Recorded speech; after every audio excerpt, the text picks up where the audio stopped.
오늘의 내 모습은 과거 나의 선택의 결과이라면은 미래의 내 모습은 현재의 선택의 결과일 수 있습니다.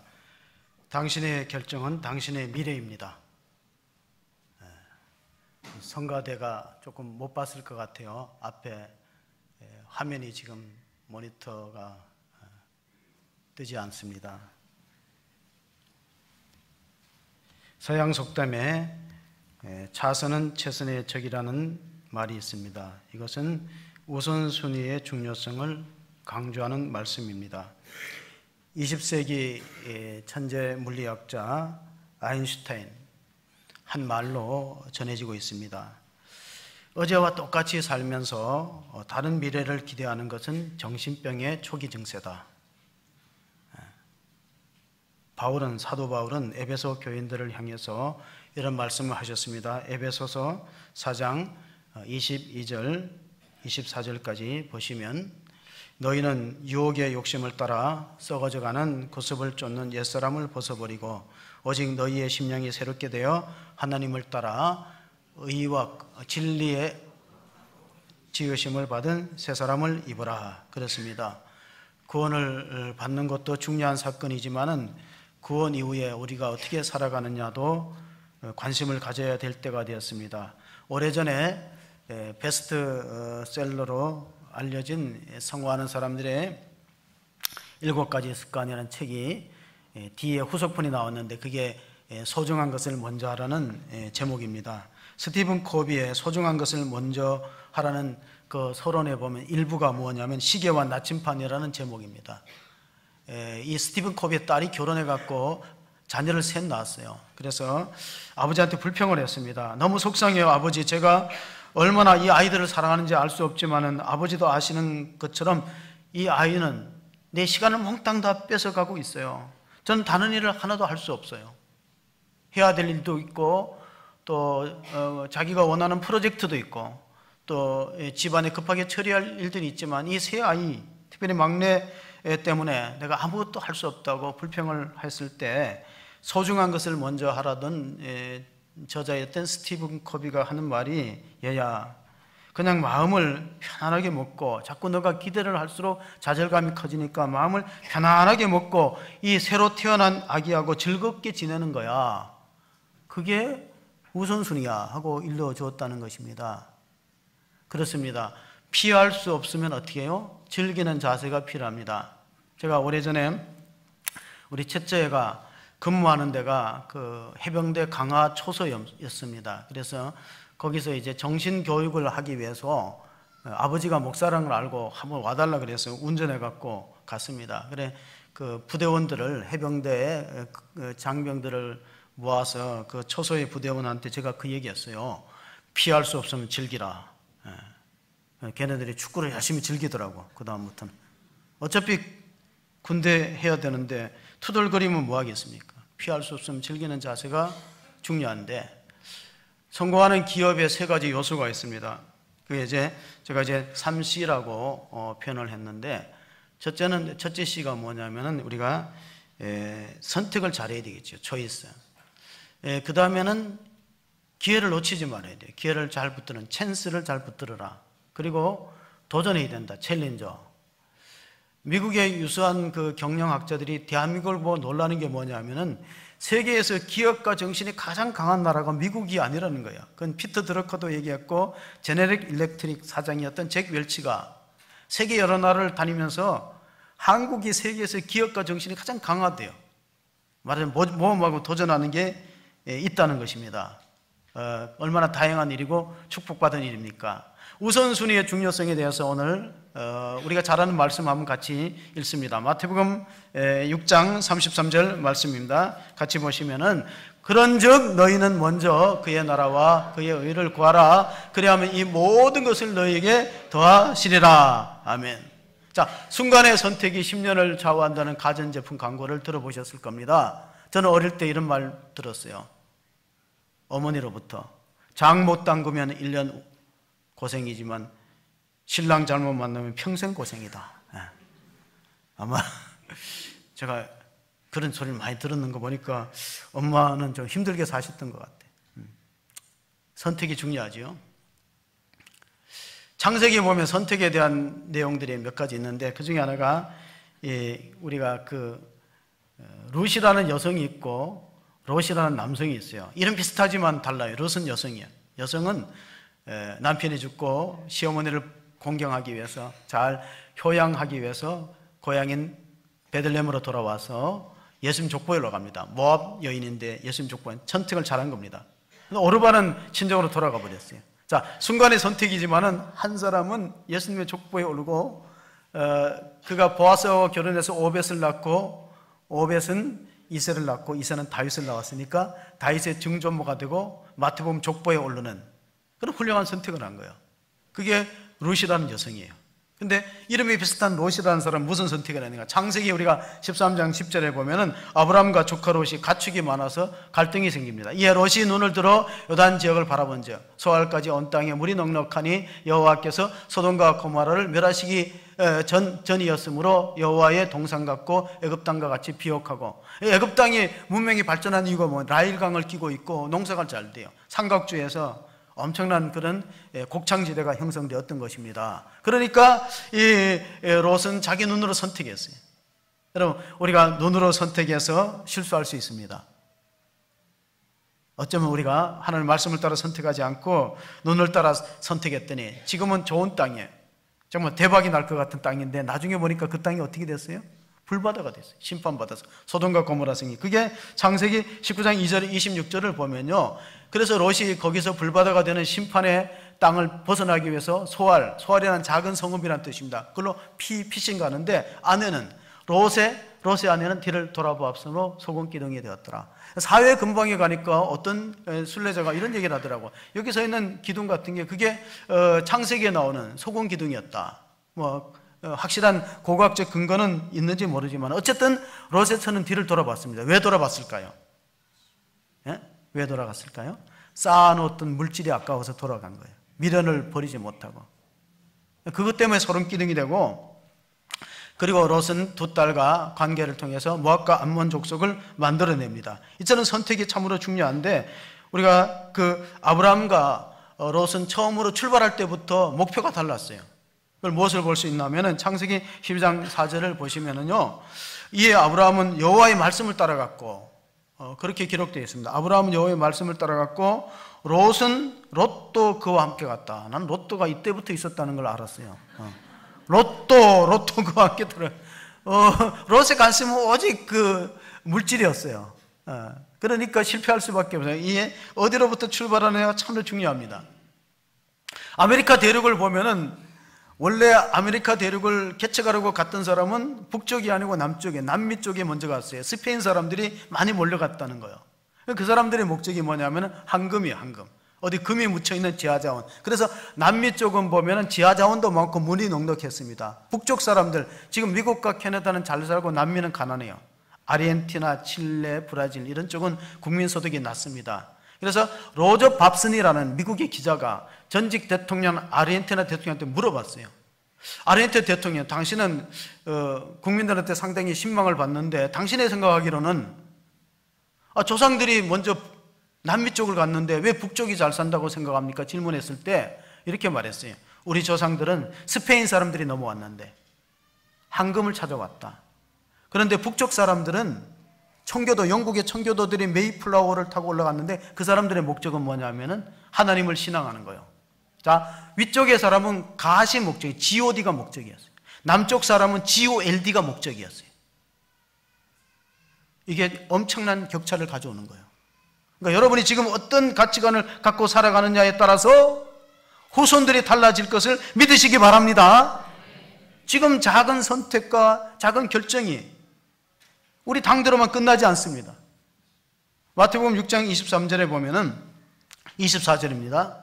한 사람이 두 주인을 섬기지 못할 것이니 혹 이를 미워하고 저를 사랑하리라, 혹 이를 중히 여기고 저를 경히 여김이라. 여러분들은 보이잖아요. 저는 안 보이거든요. 보이는 분들은 읽어주셔야지. 아멘. 예. 보이는 분들 읽으시기 바랍니다. 자, 저를 혹 이를 중히 여기고 저를 경히 여김이라. 너희가 하나님과 아멘. 예. 하나님과 재물을 겸하여 섬기지 못하는. 둘 다 섬겼으면 참 좋을 건데 그건 안 된다는 겁니다. 왜냐하면 신은 하나여지. 골드냐 가시냐를 선택하셔야지. 이것도 저것도 다 가지겠다는 건 욕심이에요. 어떤 삼형제가 가난한데 산신령이 나타났고 너 소원이 뭐냐 그러니까 마지가 나 스타가 되는 거래. 우리가 스타가 되면 돈이 많이 생기는 거예요. 스타가 뭐 연예인이든지 운동선수든지 스타가 돼. 그 둘째는 너는 뭐가 되니까 나는 권력이 좋아. 나는 왕이 되고 싶다 그랬더니 셋째가 난 둘 다 갖고 싶은데 그랬더니 하나 던져주더래요. 산신령이 스타킹. 스타하고 왕하고 스타킹.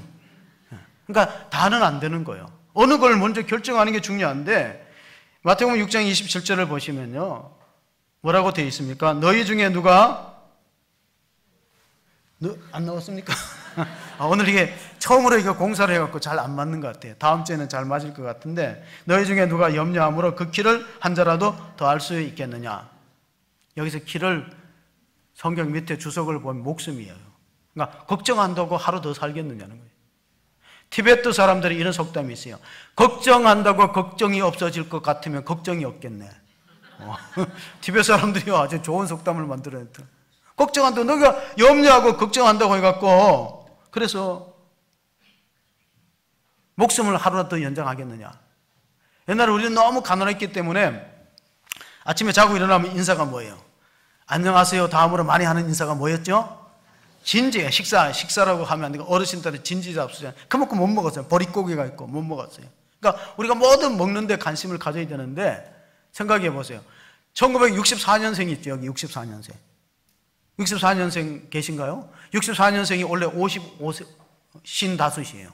근데 1963년도에 우리나라 GNP가 100달러였어요. 100달러. 올해가 지나면 이제 3만 불 시대로 우리가 기대를 하는데 이게 얼마나 늘었어요. 우리는 정말 대한민국 기적의 나라입니다. 55세 되는 사람이 태어났을 때 55달러가 지금 5세 64년도 출생들 지금 3만 불 시대에 접어들었어요. 그리고 이런 기적의 나라인데도 우리가 감사할 줄 모릅니다. 옛날에 너무 배가 고팠을 때 어떤 도둑이요 부잣집에다가 쌀을 훔쳐서 자루에 쌀을 훔쳤는데 개가 짖기 때문에 담을 뛰어넘었는데 가난한 집이야. 호롱불이 이렇게 켜져 있는데 뭔가 도란도란 소리가 나잖아요. 아무 보니까 할머니하고 손자하고 뭐 이야기하는 것 같대. 그러니까 손녀인가 뭐 손자인가 손녀죠. 손녀가 할머니 보고 할머니 빨리 드세요 먹으세요. 그러니까 할머니가 먹을 게 없대요. 그러니까 손녀가 정 먹을 거 없으면 똥이라도 먹으세요 그러잖아요. 그래갖고 이 강도가 이 집이 얼마나 가난하면 정 먹을 게 없으면 똥이라도 먹으라 그러냐고 쌀자루를 그 집에 두고 왔대. 지금 둘이 뭐 하는 거죠? 진짜 이렇게 하트 치는 거잖아요. 하트를 안 치시네. 고스톱도 안 치고 고스톱을 쳐야 뭐 이게 뭐 못 먹어도 고를 알고 설사를 알지. 고스톱을 안 치니까 설사도 모르잖아. 정 먹을 게 없으면 뭘 먹으라고요? 똥이라도 먹으라고. 고스톱에는 똥이 중요해요. 지금 웃으시는 분은 많이 쳐보신 분들이야. 저는 잘하진 못하지만 다 해봤어요. 조금씩 장기, 바둑, 하토. 근데 다 잘하지는 못해. 그러니까 기본은 다 해보는 거. 근데 운동을 못하잖아요. 모세는 무술도 뛰어나고 애굽의 학문을 다 익혔는데 근데 히브리서에 보면요 모세에 대해서 이렇게 기록이 있습니다. 히브리서 11장 24절에 보면 믿음으로 모세는 장성하여 바로의 공주의 아들이라 칭함받기를 거절하고 도리어 하나님의 백성과 함께 고난받기를 잠시 지약의 낙을 누리는 것보다 더 좋아하고 그리고 그들을 위하여 받는 수모를 애굽의 모든 부하보다 더 큰 재물로 여겼으니 이는 상 주심을 바라봄이라. 아멘. 모세가 바로의 공주라는 부귀영화 자리를 포기하고 이스라엘 민족의 지도자로서 나서지 않았더라면 지금은 아무도 모세를 기억하지 못할 겁니다. 그리고 그는 천국의 상을 받기도 어려울 거예요. 예수님이 변화산성에서 얘기했던 두 사람이 모세와 엘리야니까 모세는 죽지 않았다는 거예요. 육신은 죽었지만은 하나님 나라에서 부활의 영광 속에서 영원히 영생을 얻고 누리니까 선택을 잘 하시라는 겁니다. 땅을 선택할 것이냐 하늘을 선택할 것이냐, 잠시 부귀영화를 누리고 에서처럼 직분을 팔아버리고 팥죽 한 그릇에 직분을 팔아버리고 장자의 명분을 소홀히 여기는 선택을 할 것이냐, 아니면 믿음을 선택할 것이냐. 순간의 선택이 10년을 좌우하는 것이라 영원을 좌우하는 것이 신앙이기 때문에 이건 굉장히 강조하고 강조해야 될 내용입니다. 모세처럼 살 것이냐, 아니면 그냥 이름 없이 살다가 이 땅에 만족하고 취하여서 잠시 낙을, 애굽의 백성들과 잠시 낙을 누리는 것보다 그리스도와 함께 고난을 받을 것을 선택할 것이냐. 굉장히 중요한 결정입니다. 20세기의 최고의 신학자라고 불리는 칼 바르트는 한 손에 성경을 잡고 한 손에 신문을 잡으라 그랬어요. 왜 그랬을까요? 성경은 변하지 않는 텍스트예요. 1.1에게라도 없어지지 않고, 신문은 상황이고 콘텍스트입니다. 성경에다가 앞에 CON을 붙이면 콘텍스트는 상황이고 현실이에요. 그러니까 목회자가 설교를 하려면은 영원히 불변하는 변치 않는 성경 말씀을 묵상하고 오늘의 현실과 잘 적용해서 설교하라는 뜻입니다. 베드로전서 1장 24절 25절 보시면, 그러므로 모든 육체는 풀과 같고 그 모든 영광은 풀의 꽃과 같으니 풀은 마르고 꽃은 떨어지되 오직 주의 말씀은 세세토록 있도다 하였으니 너희에게 전한 복음이 곧 이 말씀이니라. 아멘. 그러니까 우리는 흔들리고 급변하는 세상에서 흔들리지 않는 걸 붙잡는 지혜로운 성도가 되시기를 바랍니다. 말씀을 붙드셔야 돼요. 상황은 자꾸 바뀌고 흔들리고 어떻게 될지 모릅니다. 저는 북미 정상회담과 지자체 선거를 끝나고 특별 새벽 기도 기간에 엎드려 기도하다가 잠시 눈물을 흘린 적이 있어요. 집에 와서 그 얘기를 했더니 우리 사모가 왜 쓸데없는 걱정을 하느냐, 잘 되고 있지 않느냐, 북미 회담도 잘 되고 선거도 한쪽으로 잘 표가 모아졌고 이제 경제만 살리면 잘 될 텐데 왜 혼자 걱정하느냐, 뭐 애국자이냐, 뭐 그렇게 저를 얘기하더라고요. 그래서 제가 옛날 얘기가 생각나서 그랬대요. 옛날 얘기. 제가 우리나라의 전래 동화책을 어릴 때 많이 봤는데 거기 이런 내용의 글이 있어요. 그 사냥꾼이 이 웅덩이를 펴갖고 자리에 호랑이가 헛디뎌 갖고 빠진 적이 있어요. 그래서 호랑이가 자기 힘을 가지고 그 구덩이에서 나오려고 아무리 애를 써도 미끄러지고 구덩이가 높으니까 나오지 못해요. 울부짖고 있고 배는 고픈데 지나가던 선비가 그 장면을 보게 되었어요. 그러니까 호랑이가 애원합니다. 나 좀 살려줘, 나 좀 살려달라고. 그러니까 이 선비가, 착한 선비가 안타까워서 주위를 살펴보니까 나무가 쓰러진 게 긴 게 있어서 그거를 사다리처럼 걸쳐줬더니 호랑이가 그걸 엉금엉금 기어서 나왔어요. 다시 이제 이 나무를 끄집어서 올렸더니 호랑이가 고맙다고 인사를 하지 않고 인간이 파놓은 함정에 내가 빠졌으니까 사람을 잡아먹겠다는 거예요. 그러니까 이 선비가 너무 억울해갖고 주변에 지나가는 짐승들한테 다 물어봤어요. 아니 이런 경우가 어디 있느냐고, 내가 굶어 죽을 호랑이를 구해줬는데 나를 잡아먹겠다는 이게 말이나 되냐고 물어봤더니 다른 동물들이요 다 호랑이 편을 들어요. 인간이 못됐다는 거예요. 인간은 나무를 베고 짐승을 잡아놓고 덫을 하니까 인간이 못됐으니까 잡아먹어야 된다는 거예요. 이제 꼼짝없이 죽게 됐어요. 그런데 마침 그때 토끼가 한 마리 지나가기 때문에 마지막으로 토끼한테 얘기해보고 물어보고 결정하자. 그때 잡아먹어도 늦지 않으니까 토끼야 여차 이렇게 해서 나를 잡아먹으려 하니까 이런 경우가 어디 있느냐 좀 얘기해보라니까 가만히 듣더니만 처음부터 상황이 어떻게 되는지 내가 봐야지만 이게 답을 줄 텐데 처음에 어떻게 됐냐 그러니까 호랑이가 불쑥 뛰어내려가서 내가 이렇게 갇혔는데 그러니까 토끼가 이런 배은만덕한 짐승을 도와 무슨 소용이 있냐고 달아나라 그랬어요. 제가 왜 이야기한지 아시죠? 선비는 우리나라를 말하는 거예요. 선비는 우리나라. 이건 옛날 얘기니까 절대 이런 일이 있지 않을 거라고 저는 생각합니다. 그렇게 믿습니다. 아멘 소리가 약한 거 보니까 걱정하는 사람이 좀 있는 것 같아.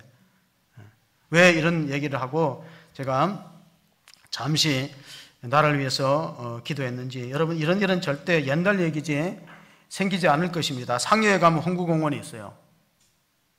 상해 가면 홍구공원. 그게 뭐냐, 윤봉길 의사를 기념하는 기념탑이 있는 곳이에요.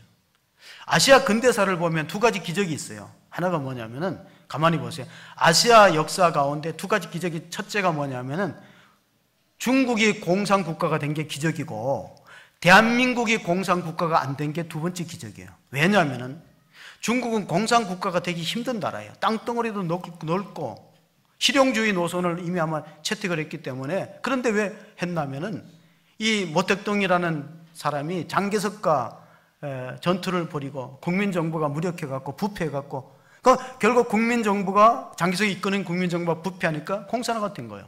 그런데 우리나라는 공산화가 되기 딱 좋은 나라인데 왜 공산주의가 안 됐느냐 생각해 보세요. 우리나라는 공산주의가 될 확률이 참으로 높은 나라였어요. 지주계층과 소작인들이 있어요. 빈부 갈등이 심하고 선전선동에 잘 넘어가는 감성적인 민족은 공산주의가 잘 되는 거예요.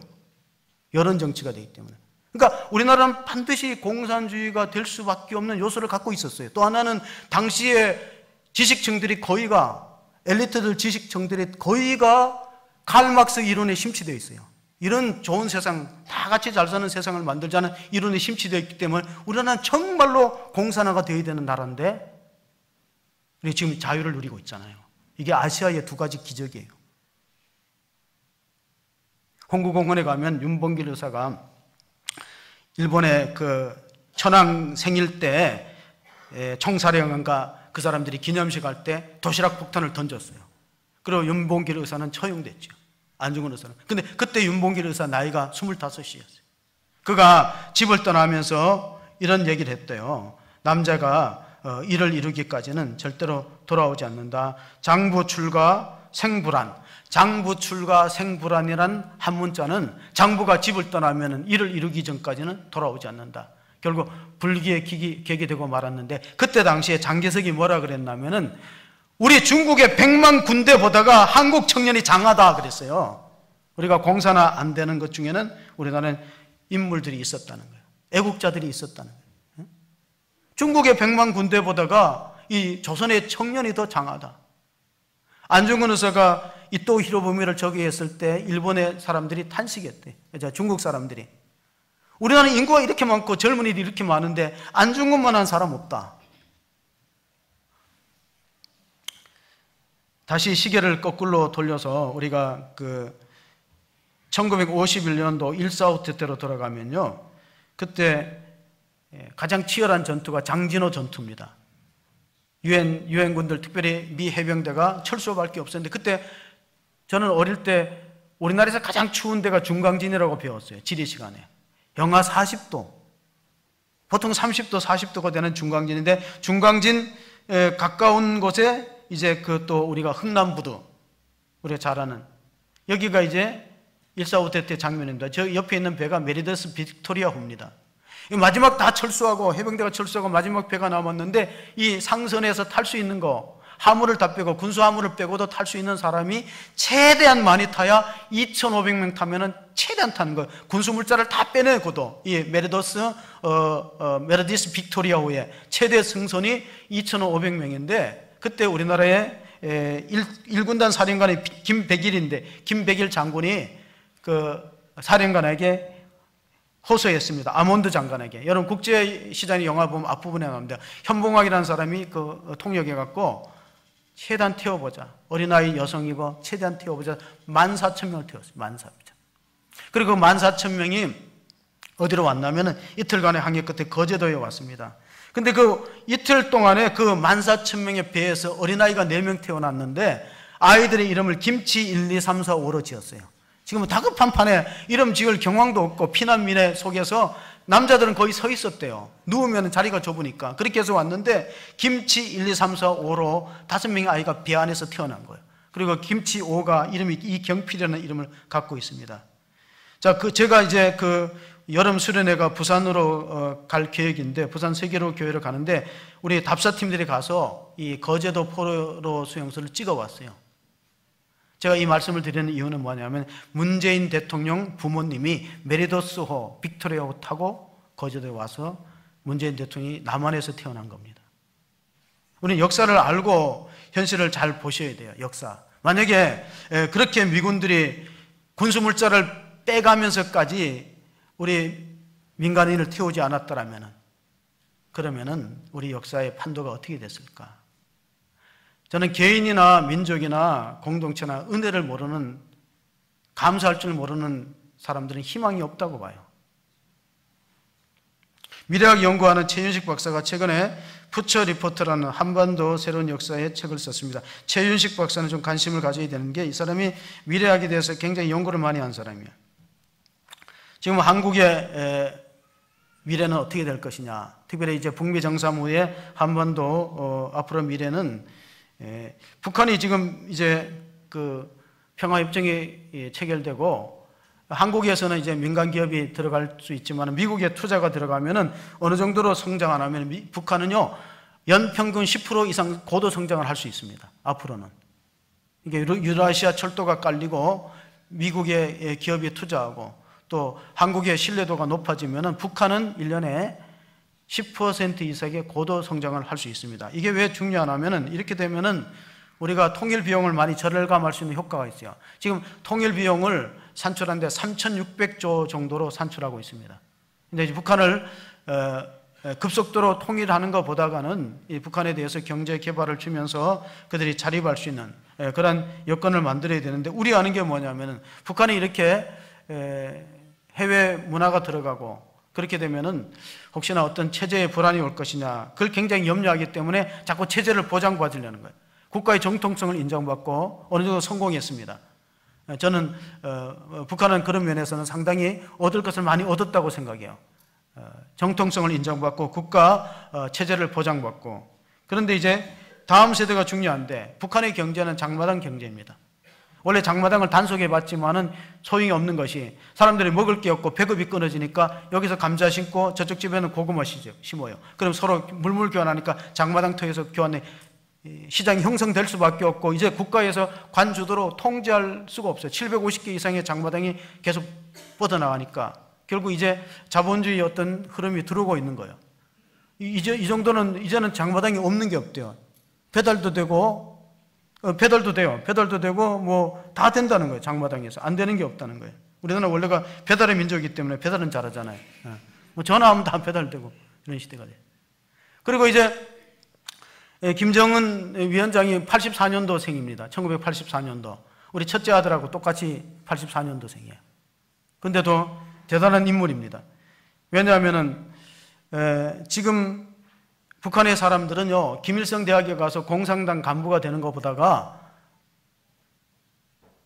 평양과학기술대학교 나와서 사업하고 취직하는 걸 더 원해요. 왜냐하면 무슨 뜻이냐면 이제 돈의 중요성을 알았다는 거예요. 공산당 간부가 되는 것보다.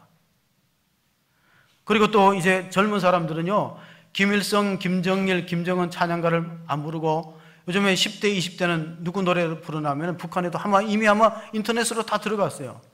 방탄소년단 노래를 불러요. 이걸 진짜 이제 겁을 내야 할 만큼 두려운 일들인데, 개방이라는 것은, 제가 이 말씀을 드리는 것은 이렇게 고도의 시대에 교회가 뭔 역할을 할 것이냐. 최윤식 박사의 말에 의하면은 하이테크 시대의 하이터치가 굉장히 중요한데, 어떻게 보면 하나님께서 신학교를 이렇게 많이 만드는 이유가 뭐냐. 북한이 이제 개방화되면은 교회가 이제 신학생들이나 교회가 이제 북한에 가서 무너진 재단을, 무너진 교회를 세우려는 사명이 있기 때문에 하나님 그렇게 또 이 통일의 문을 열어주시고, 하이테크 시대의 하이터치가 갈망인데, 하이터치, 이 영적인 만짐. 북한도 그렇고 남한도 그렇고 상처가 많은 민족이에요. 한이 있고 상처가 많은 민족이기 때문에 교회를 통해서, 예수님을 통해서 영적인 터치를 받아야 되는데, 그 영적인 터치의 시작이 뭐냐면 설교라는 거예요. 최윤식 박사는, 미래학자는. 그리고 그 영적인 터치의 완성은 전도라고 했습니다. 그러니까 우리가 북한을 놓고 계속 기도해야 될 이유가, 이제는 현실적으로 북한 선교를 놓고 관심을 갖고 기도하지 않을 수 없는 상황까지 왔습니다. 이스라엘 민족들이 원래 생각했던 나라는 왕정 국가가 아니고 신정 국가였습니다. 사무엘상 8장 5절에 보면은 사무엘이 백성들이 왕을 세워달라고 자꾸 요구합니다. 우리도 다른 나라처럼 좀 왕을 세워달라. 그런데 하나님이 원했던 이스라엘 민족의 국가 체제는 신정 국가, 하나님이 다스리는 거예요. 마가복음 1장 15절 우리가 한번 같이 읽어보겠습니다. 마가복음 1장 15절 같이 읽습니다. 시작. 이르시되 때가 찼고 하나님 나라가 가까워했으니 회개하고 복음을 믿어라. 그러니까 성경이 가장 중요하게 여기는 것은 하나님의 나라예요. 신구약 성경을 일맥간통하는 게 하나님의 나라다. 근데 하나님의 나라에 대한 대부분의 생각은 예수 믿고 죽어서 천당 가는 세계다 하고 그렇게 생각하는데, 실제로 하나님 나라의 핵심은 뭐냐면 하나님의 통치예요. 자, 미국은 트럼프가 통치하고 대한민국 대통령이, 또 북한은 북한의 지도자가 통치하잖아요. 그러니까 하나님 나라는 하나님이 통치하는 세계인데, 그러기 위해서는 우리가 삶의 주도권을, 우리 문재인 대통령도 운전자론을 얘기했잖아요. 통일의 운전자. 그러니까 운전자가 예수님이 되어야 되는데, 하나님 나라가 우리 마음 가운데, 교회 가운데 이루어지려면 그것이 예수님이 내 인생을 이끌어가고 결정해야 되는데, 대부분의 경우에 보면 우리가 결정하고 우리가 판단하고 그렇게 내리잖아요. 그러니까 뭐가 많이 생겨나면 염려, 걱정이 많이 생겨요. 마태복음 6장 31절 32절에 보시면, 그러므로 염려하여 이르기를 무엇을 먹을까, 무엇을 입을까, 무엇을 마실까, 이거 자꾸 염려가 생기는 게 뭐냐? 내가 내 인생의 주관자가 되니까 걱정이 되죠. 어린아이와 어른을 놓고 비교하면 아이들은 걱정을 별로, 유아일수록 걱정이 적고 클수록 걱정이 많아요. 그러니까 지도자일수록 걱정이 많을 수밖에 없습니다. 일본의 정형외과 의사였던 와타나베 주니치가 인생이 이렇게 짧은데 너무 걱정하며 살았다. 이게 65세 이상의 노인들이 후회하는 것 중에 하나라는 겁니다. 인생이 이렇게 짧은데 왜 이렇게 걱정을 많이 하고 살았을까? 그 가장 우리가 돈을 많이 못 버는 거, 가족을 못 지킨 거, 여행을 다니지 못한 거를 걱정하는 게 아니라, 사람이 죽음에 임박하면은 정말 걱정을 많이 하고 살았구나. 염려하지 말라. 이 염려라는 헬라어 원어는 메림나오가 마음을 나눈다는 뜻이지만은, 실제로는 우리가 그 영어 성경에 보면은 월이라는 단어가 염려인데, 이 월이라는 단어는 무슨 뜻이냐면은 물어뜯기다는 뜻이에요. 우리가 너무 걱정과 근심을 하는 것은 신앙적으로도 도움이 안 되고 건강에도 도움이 안 되고 아무 유익이 없다는 것입니다. 그럼 왜 우리가 이렇게 자꾸 걱정을 하지 말라고, 염려하지 말라고 주님은 부탁을 하시는데 왜 이렇게 염려가 많을까? 그 이유는 삶의 우선순위가 바로 되지 못하였습니다. 인간의 원죄라는 것은 자기 인생을 자기가 주관하려고 하는 그러한 의지를 통해서 원죄가 생긴 것입니다. 우리 젊은이들이 흔히 말하는 내 인생은 나의 것이다. 그게 바로 원죄의 출발입니다. 자기를 주장하려는 의지. 그러면 우리가 마귀는 우리를 어떻게 유혹하냐면은, 하나님의 통치를 받지 말고 하나님의 나라가 되려면은 하나님의 통치를 받아야 되는데, 우리 마음에 예수님이 주인이 되고 우리 가정에 예수님이 가장이 되고 우리 교회의 머리가 예수님이 되어야 되는데, 근데 마귀는 자꾸 그거를 유혹합니다. 왜 그렇게 살려고 그러냐? 네가 네 인생의 주인이 되면은 더 행복하고 낫지 않느냐? 마치 누가복음 15장에 탕자가 집을 나왔던 이유가 뭡니까? 부모로부터 독립하고 네 혼자 살면 더 행복하다 그러는데 결과는 아니에요. 심히 궁핍하여, 우리가 누가복음 15장 읽어보면은 그가 심히 궁핍하여서 줄인 자가 되었다. 하나님을 떠나는 개인과 민족은 가난해집니다. 공산주의 국가는 다 같이 잘 사는 게 아니고 다 같이 못 삽니다. 왜? 하나님을 떠났기 때문에, 하나님을 인정하지 않기 때문에 그렇습니다. 앤드루 보나라는 성경학자는 자기 삶의 세 가지 원칙 우선순위를 정했어요. 첫째 우선순위가 뭐냐? 제1 우선순위는 예수님한테 이야기하기 전에 다른 사람한테 얘기하지 않는다. 여러분, 이 이야기를 예수님한테 할 수 있는 얘기를 옆 사람한테 하십시오. 두 번째, 무릎 꿇고 기도하기 전에 일하지 않는다. 일보다 기도가 우선순위다. 세 번째, 성경책 읽기 전에 다른 책을 읽지 않는다. 그게 앤드루 보나의 삶의 우선순위를 정했습니다. 저한테 누가 책을 한 권 선물했습니다. 그게 뭐냐면 다니엘 스쿨, 그 다니엘 스쿨이라는 다니엘 학습법 스쿨을 썼던 그 김동환, 지금 목사님이 됐습니다. 그 책을 나한테 선물로 보냈더라고. 그래서 제가 고맙게 앞부분 읽어봤더니 그 책을 쓰게 된 동기가 뭐냐면은 포항의 극동방송에 가서 이 다니엘 학습법을 강의하기 위해서 내려갔는데 차 안에서 어떤 고3짜리를 만났는데 주일날 교회를 못 간다는 거예요. 그 왜 못 가냐니까 자율 의무 학습 때문에 교회를 못 간다는 거예요.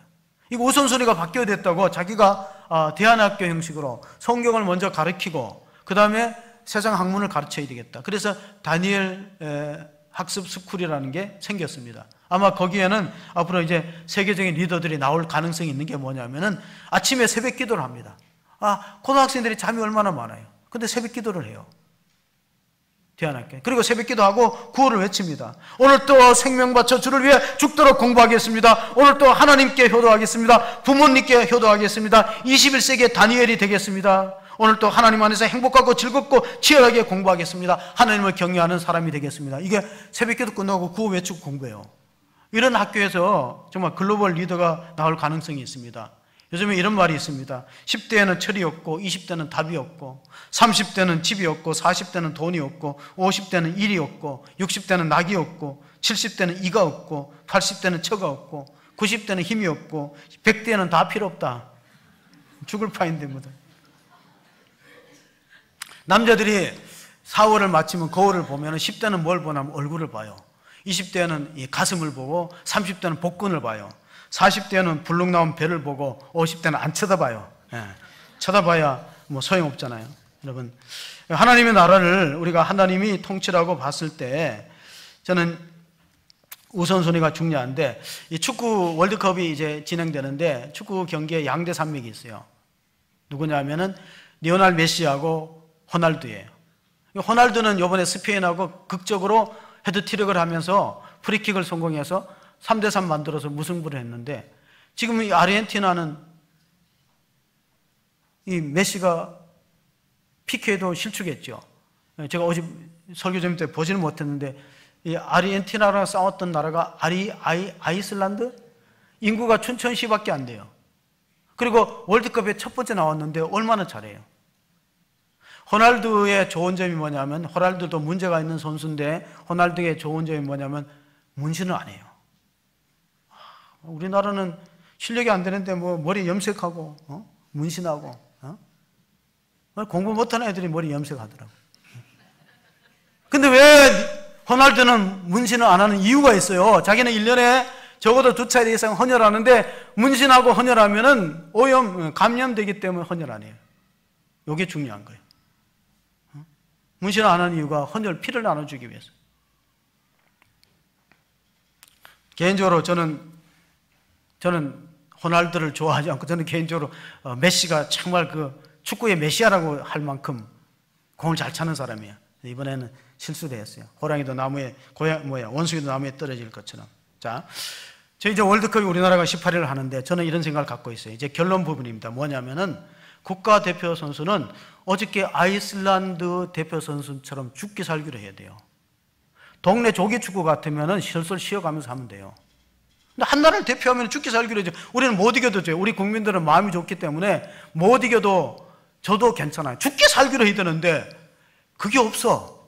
죽기 살기로 안 하거든. 뭐든지 죽기 살기로 해야 돼요. 저도 개인적으로 성향이 죽기 살기로 안 하면 싫어요. 목회를 하든지 공부를 하든지 운동을 하든지 죽기 살기로 해야 돼요. 죽기 살기. 특별히 교회 항전 직분으로 뽑히시는 분들은 그런 자세를 가져야 돼요. 평신도 같으면은 좀 괜찮지만은 적어도 항전직에 있는 분들은 주님을 섬길 때 열심을 품고 섬겨야 대표잖아요. 그래서 앞으로는 저는 교회 중직자 항전직을 뽑을 때 국회의원 선거처럼 추천을 받아갖고, 목장에서 추천을 받아갖고 등록을 해서 뽑았으면 좋겠어. 후보 등록. 그래서 좀 이렇게 검증도 하고. 왜냐하면 큰 교회는 이런 여가 장치가 있는데 작은 교회는 죽기 살기로 하지 않고 뽑히면은 이게 어려워집니다. 제가 그 좋아하는 시가 있는데 그 이강웅이라는 사람이 쓴 시예요. 그 시를 한번 읽어드리겠습니다. 이강웅이라는 사람은 정교조 출신인데 그가 쓴 시에 보면은 우리가 술을 먹어도 목숨을 걸고 먹어야 된다. 술을 먹어도 목숨을 걸고 먹어야 되지. 이강웅이라는 시인이 제목이 뭐냐면 목숨을 걸고, 이 땅에서 진짜 술꾼이 되려거든 목숨을 걸고 술을 마셔야 된다. 이 땅에서 참된 연애를 하려거든 목숨을 걸고 연애를 해야 된다. 이 땅에서 좋은 선생이 되려거든 목숨을 걸고 교단에 서야 한다. 뭐든지 진짜가 되려면 목숨을 걸고. 이 제목이 목숨을 걸고예요. 근데 이강웅이라는 사람은 정교조 교사였고 조금 이렇게 진보 성향이에요. 저는 이번 선거를 보면서 보수와 진보의 차이도 있지만은 보수가 질 수밖에 없어요. 왜냐하면 보수는 죽기 살기가 없어요. 보수는. 이강윤의 사람은 감옥도 들어가고 그래서 53세 일찍 죽었는데 정교조고 진보 성향이에요. 군산 제1고등학교 교사예요. 죽기 살기예요. 근데 왜 우리는 죽기 살기, 우리가 로마서 읽어보겠습니다. 로마서 14장 한번 읽어보겠습니다. 여러분 13절 14절 있죠? 같이 읽어보겠습니다. 시작.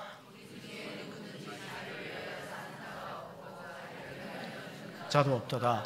우리가 살아도 살아 죽으나 우리가. 자, 바울은 이런 예수님 중심으로 하나님 나라와 그 여기 의가 뭡니까? 의가 있어야 구원받는 거예요. 우리가 믿음으로 말미암아 의로워서 구원받기 때문에 끝까지 믿음을 붙들고 하나님의 일을 우선순위로 두면은 하나님이 나머지 모든 걸 책임지겠다고 말씀해 주었습니다. 그러므로 우리가 세계 선교 역사를 볼 때도 선교를 많이 하는 민족은 경제가 부흥됐어요. 지금 우리 선교의 의지가 많이 약해졌어요. 그 나라와 그 일을 구해야 되고 하나님의 일을 하고 영혼 구원하는 사업에 힘쓰면은 하나님이 그냥 두시겠습니까? 반드시 우리들의 사업과 일터에 그 나라와 그 일을 구하는 자에게 하나님이 더하시는 축복이 있기를 바랍니다. 우리가 끝까지 믿음으로 살고 염려, 근심을 해결하기 위해서 제가 염려를 이기는 F킬러를 마지막으로 선물로 드리고자 합니다. 염려를 이길 수 있는 F킬러. F킬러는 모기와 파리를 박명하지만은 염려의 F킬러, 첫째 F는 뭐냐면 페이스의 믿음이에요. 우리가 문제를 만나지만 문제보다 크신 하나님을 적극적으로 신뢰하고 믿으시는 성도가 되기를 바랍니다. 그러면 염려에서 벗어나는 거예요. 첫 번째 F킬러는 페이스, 두 번째 F킬러는 파들, 우리의 신분을 알아야 돼요. 하늘 아버지께서 이 모든 것이 너에게 필요한 줄 아시느니라. 하나님께 기도하고 구하라. 하나님 우리 필요를 채워주신다. 여호와 이레의 축복을 예비해 주셨다. 하나님의 아버지는 파더가 두 번째 F킬러예요. 세 번째는 뭐냐면 더 폴스도 우선순위를 바로 하셔야 돼요. 우선순위가 무너지면은 신앙 체계가 흔들리고 갈등이 생깁니다. 그러니까 우선순위 두 가지예요. 돈이냐 하나님이냐, 시간이 우선순위가 교회에 있느냐 하나님께 있느냐. 북한의 탈북자들이 넘어와서 예수 믿으면 열심히 믿어요. 왜 열심히 믿냐면은 이미 어떤 습관이 있어요. 수령님께 하듯 하나님께 하면 돼. 공산당이 하듯 예배당이 하면 되는 거예요. 얼마나 쉬워요. 그러니까 이 사람들은 하면 오리엔테이션이 다 돼 있어. 그 자리에다가 하나님만 집어넣으면 바로 되는 거예요. 바로 적용이 돼. 그래서 살아도 수령님을 위해서 죽어도 당과 인민을 위해서 죽는다는 게 교육이 돼 있어. 그래서 그 자리에다가 하나님 자리, 수령님 자리에다가 하나님 집어넣으면 되죠. 응? 그러니까 오리엔테이션을 다 바꿔왔어. 잘 믿을 수밖에. 살아도 그런 헛된 가르침을 위해서 목숨을 거는데, 만약에 우리가 세계 역사를 볼 때 칼막스의 제자들만큼 예수 그리스도의 제자들이 헌신되었더라면 공산화가 되지 않고 복음화가 됐어요. 정말 과연 우리는 그 나라와 그 일을 위해서 충성을 다하는가 돌아보시고. 세 가지 F. 믿음. 하나님 우리 아버지다. 우리 필요를 다 아시고 채워주신다. 절대로 공중에 나는 새도 먹이고 들에 피는 꽃도 입히는 하나님이 우리를 헐벗게 하겠느냐. 세 번째, 삶의 우선순위를 바로 정하자. 하나님 나라와 그 일을 위해서 헌신하는, 그러면 주님이 책임지는 사람이 된다. 주책 맞은 사람은 흉이 아니에요. 주님이 책임지는 사람. 옆 사람한테 주책 맞은 사람이 됩시다. 인사합시다. 주책 맞은 사람. 주님이 책임져서 도장 찍어서 주책을 맞았잖아요. 내가 너를 반드시 책임지리라. 하나님 축복하시고 책임지는 그러한 믿음의 성도들이 다 되시기를 주의 이름으로 축원합니다. 아멘. 하나님 아버지 감사합니다. 오늘 또 예배의 자리에 나와서 말씀을 듣고 하나님 나라와 그 일을 구하는 자에게 이 모든 것이 더하는 축복을 주시겠다는 약속을 믿고 기도합니다. 우리는 삶의 여러 가지 염려, 근심과 갈등에 휩싸여 살아가고 있습니다. 예수님을 믿지만은 우리 삶에는 그림자처럼 근심과 염려가 따라다니고 있는데, 이제는 무엇을 먹을까, 무엇을 마실까, 무엇을 입을까는 염려 대신에 하나님을 기쁘시게 섬기고 하나님 나라와 그 일을 먼저 구하면은 이 모든 것이 우리에게 더하는 축복을 체험할 수 있는 성도가 되게 하여 주시옵소서. 믿음을 갖고 하늘 아버지께 기도하고 하나님이 기뻐하시는 영혼 구원에 하나님의 구령 사업에 힘쓸 때 하나님 우리 사업장을 돌보시고 채워주시고 축복하여 주시는 놀라운 기적을 경험하는 우리 모두가 되게 인도하여 주시옵소서. 우리 구주 예수 그리스도의 이름으로 기도하옵나이다. 아멘.